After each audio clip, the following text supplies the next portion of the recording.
Agora nós vamos falar de um assunto que interessa aí toda a população de Salvador. Hoje é o prazo final para as indicações dos nomes que devem compor a CPI do metrô na Assembleia Legislativa. A bancada governista e o PMDB não querem indicar nomes. E se a situação continuar assim, cabe ao presidente da casa, o deputado Marcelo Nilo, tomar a decisão. Nós vamos saber melhor como está a situação com o próprio presidente da Assembleia, Marcelo Nilo, que está aqui ao meu lado. Bom dia, presidente. Bom dia.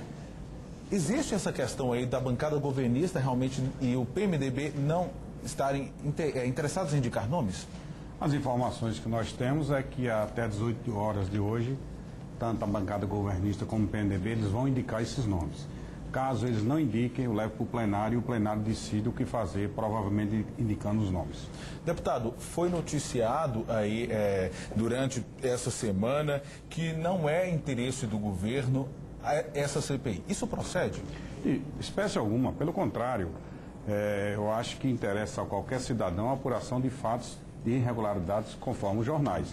Essa não é edição de governo, é edição da Assembleia Legislativa. Eu sou presidente do poder, lá quem administra os problemas da Assembleia são 63 parlamentares. Essa CPI será instalada, 21 parlamentares pediram a instalação, o regimento da casa diz que mais de um terço pedindo a instalação da CPI, ela tem de ser instalada. A base da oposição já indicou, o PR já indicou. Hoje deverá até às 18 horas a indicação por parte da liderança da maioria, também como PMDB.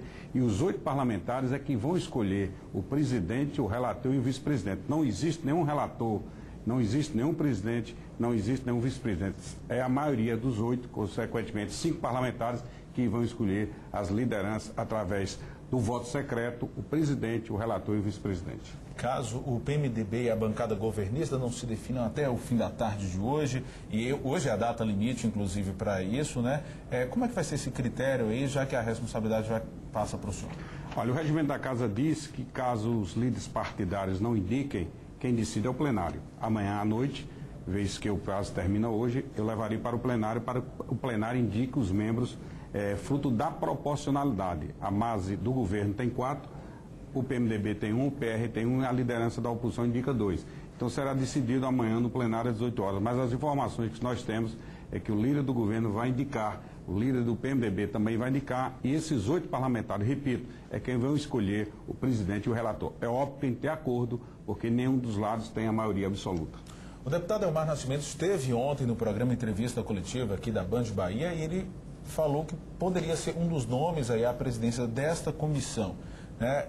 Na opinião do senhor, quem deve assumir aí? Bancada governista, oposição? Olha, não tem nenhum dos 8 favoritos para ser presidente nem relator. É aquele que tiver mais habilidade política, tiver mais negociação política e conseguir o voto dos 5.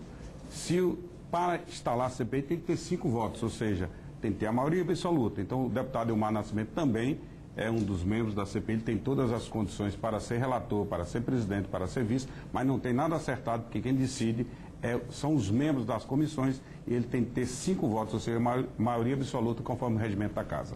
Tá, o senhor vê como positiva essa CPI, o que ela pode mostrar? Olha, na realidade, a única CPI que deu resultado na Assembleia durante esses 20 anos que eu estou lá com o parlamentar foi a CPI da EBAL. Foi feita uma CPI e teve sucesso absoluto. Foi provado e comprovado que a EBAL da administração passada, do governo passado, diretores colocaram recursos públicos na própria conta. A CPI chegou a um denominador comum e enviou para o Ministério Público. Mostramos, e foi um sucesso, um desvio de 100 milhões de reais. Espero que a CPI do metrô tenha o mesmo sucesso da CPI da EBAL. Aquela casa é política. Nós sabemos como CPI começa, nós não sabemos como termina, porque é uma casa política e as apurações com certeza serão feitas.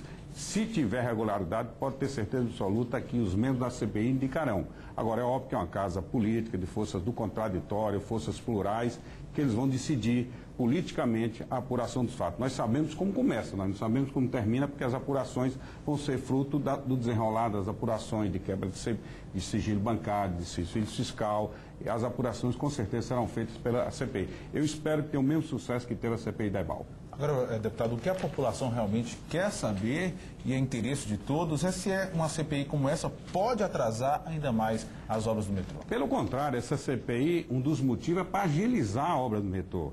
com a CPI instalada, podem ter certeza que as pessoas que fazem o metrô vão ficar mais preocupadas e vão agilizar a conclusão das obras. Nós determinamos a instalação da CPI porque vimos pelo jornal que é realmente uma obra que, salvo engano, 12, 13 anos. Necessita apurações. Agora, é óbvio que eu não posso indicar nenhuma irregularidade porque ela não foi iniciada. Mas podem ter certeza, a instalação da CPI ajuda a conclusão do metrô. Deputado, obrigado pela entrevista aqui ao Jornal da Bahia. Continua aqui com a gente para nós verificarmos as cotações agrícolas. Bom dia. Bom dia, obrigado.